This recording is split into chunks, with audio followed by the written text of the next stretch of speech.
Eh, maaf. Saya tak sengaja. Jalan tu boleh tengok depan tak? Eh,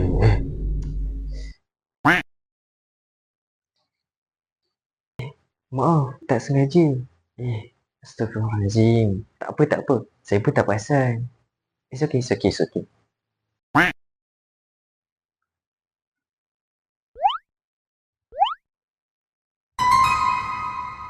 Eh, saya dululah tadi.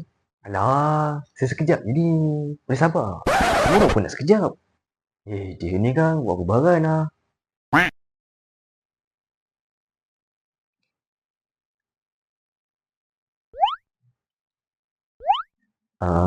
Encik, saya sebenarnya dari tadi tunggu kat sini.